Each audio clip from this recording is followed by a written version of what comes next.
আসসালামু আলাইকুম সম্মানিত ভিউয়ার্স, আশা করি সবাই ভালো আছেন।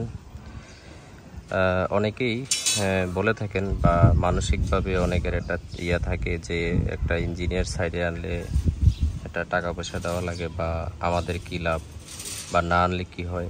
আসলে সাইডে আসার পরে কী লাভ ক্ষতি সেটা যারা বুঝে তারাই এটা উপলব্ধি করতে পারেন। তো এখানে আমরা একটা বিষয় বলবো যে সাইডে এসে যদি ভুল ধরবে বা কোনো কিছু করে ফেলবে, এটাই যে ভালো দিক তাও না। সাইডে এসে ভুল না পাওয়া সেটাও ভালো দিক, সেটাই হচ্ছে সবচেয়ে বেটার। তো এখন আমরা আপনাদেরকে যে বিষয়টা দেখালাম যে একটা বিমের সেকশন দেখালাম, তো এই সেকশনটাতে কিন্তু এখানে বটম এবং এক্সট্রা টপের রডটা ছিল না, কিন্তু এখানে বাস্তবে এসে দেখলাম যে রডটা আছে। এখন এই যে রডগুলো আপনি এখানে দিবেন, ডিজাইন অনুযায়ী এখানে রডগুলো লাগতেছে না। এখানে গ্যাপ আছে 12 ফিট।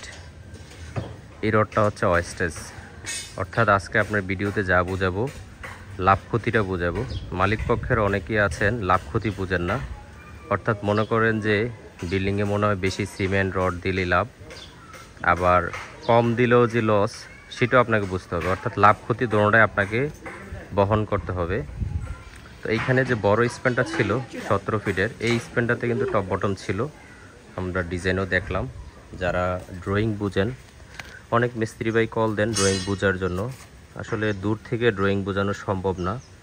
আপনাকে ড্রয়িং বুঝতে হলে অবশ্যই আমাদের অফিসে আসতে হবে, অথবা আপনার নিকটস্থ কোনো ইঞ্জিনিয়ারের সাথে কথা বলতে হবে। তো এখানে ডিজাইন অনুযায়ী বিষয়টা এরকম ছিল।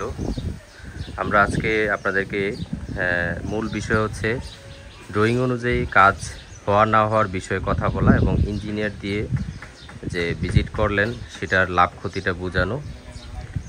তো একজন ইঞ্জিনিয়ার আসলে 2000-5000 টাকা দেওয়া লাগে, কিন্তু সেই আনার বিষয়ে আগে পরে অনেক কথাবার্তা থাকে, সেই কথাগুলো কিন্তু মিস্ত্রিকে বুঝিয়ে দেওয়া হয় ইঞ্জিনিয়ার।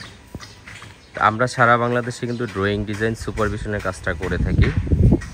তো আমরা এখন যে বাড়তি রডগুলো ছিল সেগুলো খুলে ফেললাম। খুলে ফেলার অর্থ হচ্ছে এগুলো আমার লাগতেছে না, এগুলো আমরা অন্য কাজে লাগাবো।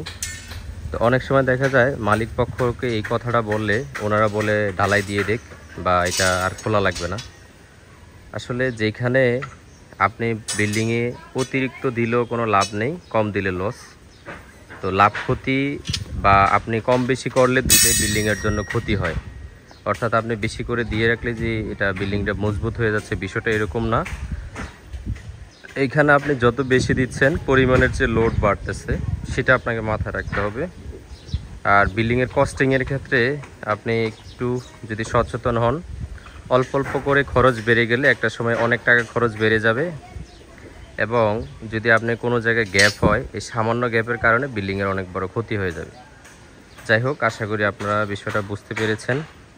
তো সবাইকে ধন্যবাদ, সবাই ভালো থাকবেন। আল্লাহ হাফেজ, সালাম আলাইকুম।